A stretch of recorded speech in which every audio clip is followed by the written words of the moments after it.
দর্শকের ভিতরে অনেক নজরদারি দিচ্ছে যে কিভাবে ভাই দেখেন একটা অডিয়েন্স কতটুক ভিডিও দেখে, কতটুক একটা ভিডিওর ভিতরে সময় দেয়। ফেসবুক ইউটিউব এখন এটা দেখতে আসে এবং খুব গুরুত্বপূর্ণভাবে তারা দেখতে আসে। এবং আপনি যেতুটুক একটা দর্শকের ভিডিও দেখবেন অতটুকু আপনার ওয়াচ টাইম, রিচ, এঙ্গেজমেন্ট বাড়বে, অতটুকুই হবে, এর বেশি হবে না। আপনি যদি একটা ভিডিওতে 5 সেকেন্ড দেখেন, 10 সেকেন্ড দেখেন, তাহলে 10 সেকেন্ডে আপনার রিচ এঙ্গেজমেন্ট হবে।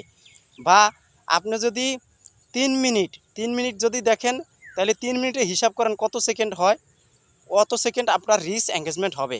তা আসলে আমাদের কিছু কিছু অডিয়েন্স আছে, তারা করে কি জানেন, যে ভিডিওটা তো পুরো দেখে না, অল্প একটু দেখে আর ধাক্কা দেওয়া যায়, এরপরে কয় আমাদের রিচ এঙ্গেজমেন্ট বাড়ে না। আসলে রিচ এঙ্গেজমেন্ট কিসের কারণে বাড়ে না? তাদের কারণে বাড়ে না। আপনি যতটুক ভিডিও দেখবেন ততটুকু আপনার রিচ এঙ্গেজমেন্ট বাড়বে, বুঝছেন দর্শক ভাইরা। আর যদি ভিডিওটা ভালো লাগে একে অপরকে দেখার সুযোগ করে দিবেন।